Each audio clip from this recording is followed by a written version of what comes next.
নমস্কার বন্ধুরা, কীরকম আছেন? আশা করি সবাই ভালো আছেন, ভালো থাকবেন ভগবানের আশীর্বাদে। আজকে আপনাদের মনে একটা প্রশ্ন আসতে পারে যে এই জিনিসগুলি নিয়ে কেন বসেছি, তাই তো?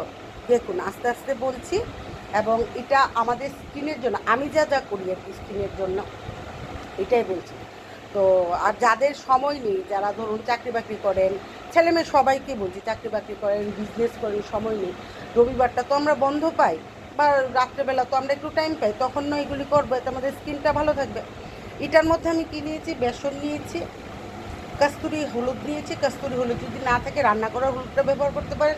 যদি দেখেন যে না, রান্না করার হলুদটা ব্যবহার করে রেশিজ হয়ে যায়, তাহলে নর্মালি হলুদ যে আছে, হলুদটাকে ভালো করে ধুয়ে পাটা পোতার মধ্যে একটু পেস্ট করে এটার মধ্যে দিতে পারেন। দুধ দিয়েছি, অ্যালোভেরা দিয়েছি, আর এটার মধ্যে দিয়েছি একটুখানি গোলাপ জল দিয়ে ভালো করে মিশিয়ে নেবেন। এটা মিশিয়ে এটাকে আপনারা কী করবেন বলছি, দেখুন। আগে এটা বলে দিন। এটার মধ্যে আছে ক্যাস্টর অয়েল, আছে অ্যালোভেরা জেল, আছে এই যে হর্তুকির বিচিটা দেখাই যাচ্ছে, হর্তুকির বিচি, মানে হর্তুকিটাকে আমি ঠাকুরের চন্দন বাটার মধ্যে এটাকে ভালো করে ধুয়ে, হর্তুকিটাও ধুয়েছি, চন্দন বাটার মধ্যে এটাকে আমি পেস্ট করেছি, পেস্ট করে এটার মধ্যে দিয়েছি। এখন প্রশ্ন আসতে পারে, আমরা কি গোলাপ জল দিয়ে এটা পেস্ট করবো না নর্মাল জল দিয়ে? যাদের বাড়িতে গোলাপ জল নেই, মানে স্টকে নেই, পরে আসবে, তারা নর্মাল জল দিয়ে করতে পারে। আপনি গোলাপ জল দেন আর নর্মাল জল দেন, পেস্ট তো হবেই। হওয়ার পর কিন্তু এটা ফ্রিজে রাখবেন, ফ্রিজের বাইরে রাখবেন না। ফ্রিজের বাইরে রাখলে কিন্তু এটা নষ্ট হয়ে যেতে পারে। এটা আপনি স্টোর করে রেখে দিন, এমন কোনো ব্যাপার নেই। 1 মাস, 2 মাস, 3 মাস, যখন শেষ হবে এটাকে ধুয়ে নেবেন, ধুয়ে আবার বানাবেন।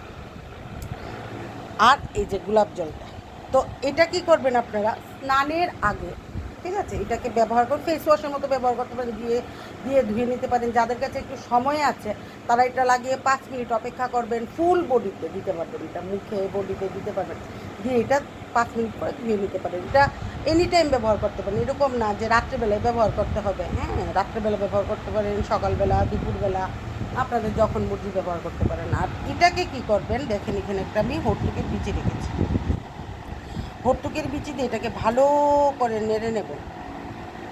এই যে আমি নেড়ে নিচ্ছি, দেখুন।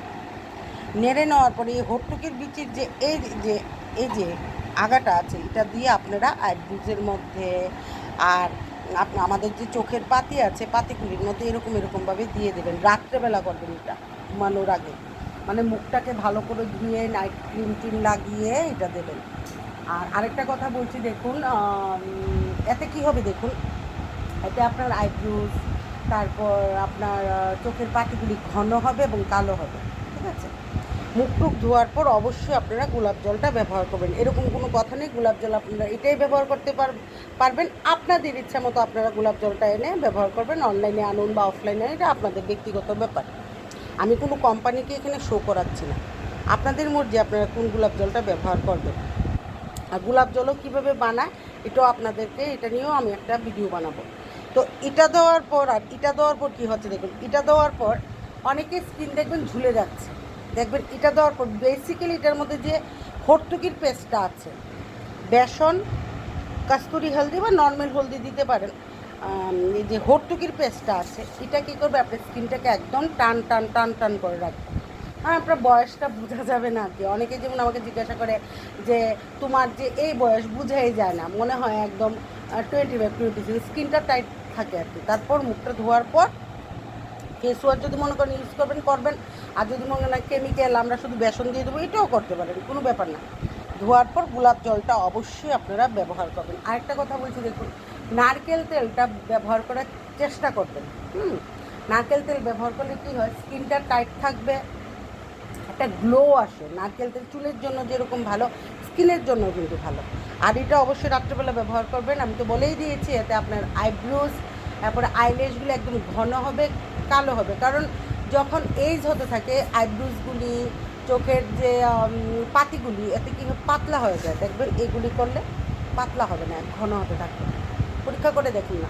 আর যে কোনো জিনিস আপনারা মনে করবেন না যে চট করে রেজাল্ট পাবেন, কারণ এগুলি হলো প্রাকৃতিক জিনিস, ঠিক আছে?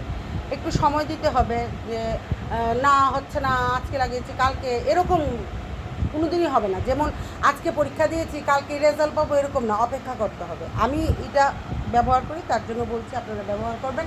নারকেল তেল অবশ্যই ব্যবহার করবেন। নারকেল তেল না হলে বাদাম তেল, বাদাম তেল তো খুবই ভালো, তিল তেল, বাদাম তেল স্কিনের জন্য মানে কি বলবো, খুবই ভালো। আমি যেটা ব্যবহার করি এতে স্কিন টান টান টান টান হয়ে যায়, ছেলে মেয়ে সবারই ব্যবহার করতে পারে। এটা কিন্তু অবশ্যই ব্যবহার করবেন, এটাও করবেন, এটাও করবেন। আর যদি পসিবল হয় অ্যালোভেরার একটা ক্রিম বানিয়ে নেবেন। কীভাবে বানাবেন, একটা ছোট পরিষ্কার করে কাচের বোতল হোক বা প্লাস্টিকের বোতল হোক, কর্পূরের ছোটো ছোটো বোতলগুলি থাকে না, এগুলির মধ্যে একটু অ্যালোভেরা নেবেন। এটার মধ্যে 1-2 ফোঁটা গোলাপ জল দেবেন। ভিটামিন ই ট্যাবলেট পাওয়া যায় যে কোনো ওষুধের দোকানে, একটা বা দুটা মিলিয়ে এটাকে মিক্স করে নেবেন। যখন মিক্স করবেন দেখবেন কালারটা অটোমেটিক চেঞ্জ হচ্ছে, হোয়াইট হয়ে যাচ্ছে ক্রিমের মতো। এটা আপনারা রাত্রেবেলা দেবেন, স্কিনের জন্য অ্যালোভেরা খুবই ভালো, ঠিক আছে। আর অনেকের দেখবেন চোখের নিচে কালি চলে আসে, আইব্রোস এবং চোখে যে আমাদের পাতিগুলি আছে সঙ্গে আপনারা চোখের নিচে এবং উপরে একটু একটু করে লাগিয়ে নেবেন। এই যে আমাদের যে ব্ল্যাক সার্কেলগুলি আছে দেখবেন 7 দিনের মধ্যে এগুলি চলে যাবে। তো আজকের জন্য ভিডিওটা এখানে রাখছি। টাটা, বাই বাই, জয় হিন্দ। আমি যা করি আপনাদের তাই দেখাই। তো আজকে বিউটি টিপস নিয়ে কথা বলেছি কারণ ফেসবুক আমাকে অনেক হেল্প করছে যে আমি স্কিনটাকে কীভাবে মেনটেন করি, কীভাবে কী করি, তার জন্য আমি ভিডিওটা আপনাদের সুবিধার জন্য বানিয়েছি। আরেকটা কথা, প্রচুর পরিমাণে গরম পড়েছে, কিন্তু প্রচুর পরিমাণে রৌদ্রের হিট। সানস্ক্রিন কিন্তু অবশ্যই লাগাবেন। সানস্ক্রিনটা ভালো কোম্পানি লাগানোর চেষ্টা করবেন। আর জল খাবেন, প্রচুর পরিমাণে জল খাবেন, প্রচুর পরিমাণ 10 লিটার জল খাবেন এরকম না, 2-2.5 লিটার জল খাওয়া উচিত আমার মনে হয়। তো টাটা, বাই বাই। ভিডিওটা অনেকটাই বড় হয়ে গেছে, তো সবাই ভালো থাকবেন।